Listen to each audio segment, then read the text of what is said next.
Clerk 2013 जर ए बरोबर 8 बी बरोबर 3R व 1/r बरोबर 1/a अधिक बी तर r ची किंमत काढा. पहा कशी काढायची. 1/r बरोबर किती आहे 1/a अधिक 1/b म्हणून 1/r बरोबर 1 a ची किंमत किती बघा बरे 8. मग a च्या ठिकाणी आपण 8 लिहायचा. b ची किंमत किती आहे b म्हणजे 3r आहे. b म्हणजे 3r मग इथे आले 3r. आता आपण काय करायचं r एका साईडला घ्यायचे नंबर एका साईडला घ्यायचे. पहा 1/r बरोबर 1/a अधिक 1/b 1/r बरोबर a ची किंमत 1/a किती आहे 8 1/8 अधिक 1/b b ची किंमत आहे 3r. r एका साईडला घेऊ. मग कसं होणार 1/r वजा 1/3r.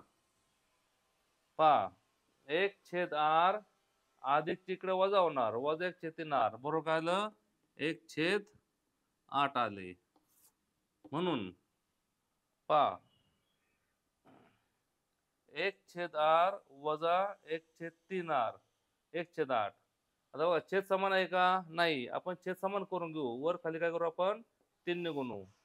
मग कसं होणार 1/1 गुणिले 3 भागिले r गुणिले 3 वजा 1/3r बरोबर आले 1/8.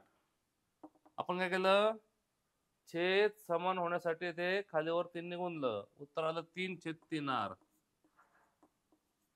वजा 1/3r बरोबर 1/8. आता छेद समान झाला 3r छेद समान आहे. मग 3 मधून 1 वजा होऊ शकतो 2/3r आले. मग 2/3r म्हणजे 1/8 आले. 3तून गेलं 2/3r उत्तर आलं 1/8. 2 अपूर्णांकाच्या मध्ये बरोबर चिन्ह असेल पहा जर 2 अपूर्णांकाच्या मध्ये बरोबर चिन्ह असेल तर तिरकस गुणाकार हा समान असतो.